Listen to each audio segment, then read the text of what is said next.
안녕하세요. 봄 기운이 완연한 시간이라 꽃 마중하기에도 바쁜 일정이지만 우리의 독서는 멈출 수 없기에 탐정처럼 역사 속 천재들의 질병을 진찰한 이지환 정형외과 전문의의 책을 나눠보려 합니다. 세종의 허리 가우디의 뼈라는 제목으로 부키 출판사에서 작년 2021년 9월에 나온 책입니다. 그의 집필 동기를 보면 특정한 병과 관련한 위인들의 에피소드들을 셜록 홈즈처럼 살펴보며 셰익스피어처럼 천재들의 인생을 우리에게 다이나믹하고 입체적인 이야기로 재구성해 들려줍니다. 이 책을 통해 살려낸 천재들 뿐만 아니라 우리 자신에 대해서도 나는 어쩌다 지금의 내가 되었지? 라고 생각하게 될 것이라고 합니다. 이 책의 추천인은 너무 유명하니까 죽어서도 사생활이 털린다고 했지만 그런 사소한 이야기들이 천재들을 더 입체적으로 만나는 지점이 되기 때문에 우리의 이기심일지라도 한번 들여다보는 일은 흥미롭게 여겨집니다. 먼저 가우디를 보겠습니다. 스페인의 아주 유명한 건축가 가우디는 해골 모양의 까사바티오, 까사밀라뿐만 아니라 다양한 건축에서 뼈대의 모양을 형상화했죠. 저자는 가우디가 뼈에 집착한 이유를 그가 알았던 관절염 때문이라고 합니다. 관절염이 악질 조련사처럼 평생 가우디를 길들였지만 가우디는 그런 자신의 질병에 무너지지 않고 병약하고 힘든 시간들을 홀로 보내며 자신을 탐구하고 강박적인 연주자처럼 자신의 짜놓은 하루 일과를 철저하게 지켰다고 합니다. 신실한 카톨릭 신자였던 가우디는 사그라다 파밀리아 성당을 1882년에 시작했는데 아직도 지어지는 중이라 가우디 사망 100주년을 기념해 2026년 완공을 목표로 현재도 진행 중인 건축물입니다.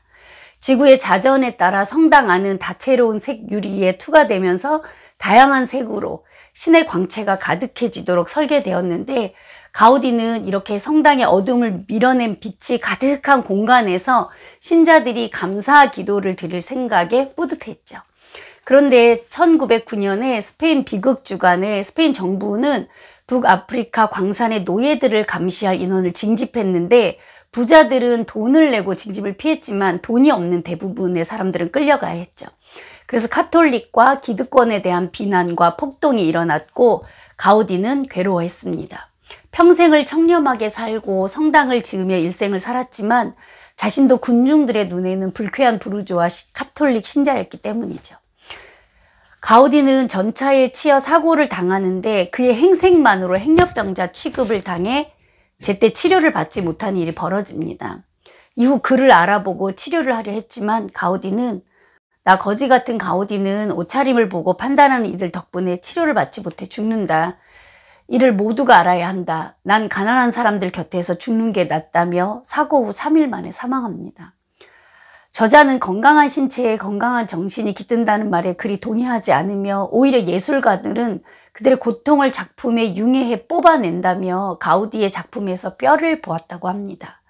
저 역시 질병을 단지 제거해야 할 무엇이 아니라 함께 살아가야만 하는 것이라는 관점에 동의를 하고요. 오히려 그 고통이 이끌어가는 삶을 자기 자신과 조화롭게 살아냈던 가우디의 이야기에 감동을 받았습니다. 여러분의 인생에는 무엇이 보이시나요? 네, 다음은 모차르트입니다. 모차르트 장례식에 모인 군중들은 묻습니다. 그런데 모차르트가 갑자기 왜 죽었죠? 35세의 나이에 모차르트는 온몸이 붓고 증상 발현 2주 만에 죽음을 맞이합니다. 아버지는 신동으로 남아 어른들에게 광대 역할을 계속 시키려 했었지만 그의 재능은 단지 어린 시절의 신동으로 머물지 않고 독립해서 성공하게 됩니다. 우리가 아는 영화 아마데우스 때문에 살리에르가 질투해서 독살했다는 추측도 많이 회자되고 있는데요. 겉으로 보이는 모차르트의 삶이 사치스럽고 오만하게 보여졌기 때문에 이 이야기가 설득력을 가졌던 것으로 보입니다. 그러나 의사인 저자는 역학조사를 통해 모차르트의 죽음은 고열을 유발하는 세균성 감기에 걸려서 과도한 면역 반응과 독소 침착으로 인해 심장이 망가진 것으로 진단을 내립니다. 모차르트는 고열 후 급성 부종이 있었고 보름간의 짧은 유병 기간 허리와 등에 발생하는 통증 등을 보면서 그 당시 이런 부종 환자의 사망 보고가 높기도 한 정황 등을 통해서 연쇄구균 감염 후 사구체 신염으로 사망한 가능성에 무게를 둡니다. 그러나 저는 죽음보다는 그의 삶에서 새롭게 알게 된 루바토 템포가 마음에 남았습니다. 루바토 템포는 오른손은 박자를 벗어날 듯 아슬아슬하고 화려하게 진행하지만 낮은 음을 연주하는 왼손은 정확하게 템포를 지키며 분위기를 안정시키는 연주 기법인데 모차르트는 이 기법에 아주 능숙했다고 합니다. 보여지는 모차르트의 삶은 오른손 박자처럼 화려하고 철이 없어 보이기도 했지만 그의 인생을 지휘한 건 정직한 왼손 박자였죠. 그는 매우 성실하게 작곡하며 꾸준히 실력을 키웠고 600곡이 넘는 작품을 남겼습니다. 루바토 템포의 정직한 왼손이 없었다면 화려한 오른손은 공허할 뿐이겠죠. 저자는 이런 모차르트의 죽음을 정직한 왼손 템포로 풀이해내고 싶었다고 합니다. 우리 자신의 삶을 지켜내는 정직한 왼손은 어떤 리듬인지 있기는 한 건지 저자 덕분에 저도 생각해 보게 되었습니다. 네, 마지막으로 파리의 몰랭루주에서 술을 섞고 그림을 그렸던 천재 화가 로트레크입니다. 그는 거대한 재력을 가진 유럽 귀족의 자녀로 태어났지만 근친 결혼이 많았던 그 당시 열성유전의 결과로 난쟁이가 되었습니다.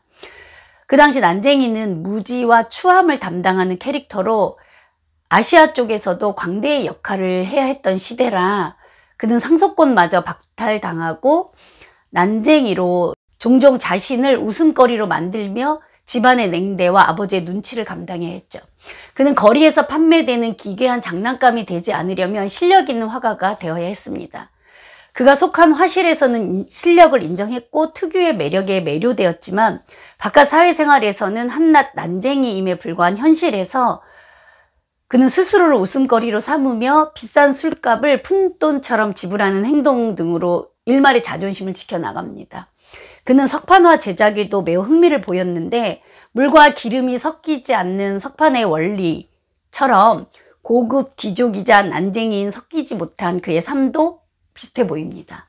자, 이러한 삶의 간극은 로트레크의 미학이 되어서 석판화의 찰나의 독특한 풍경으로 찍히게 됩니다. 술과 그림은 그의 정신적 마취제가 되어서 자신의 일부를 그림에 박제하고 37세의 나이에 세상을 떠납니다.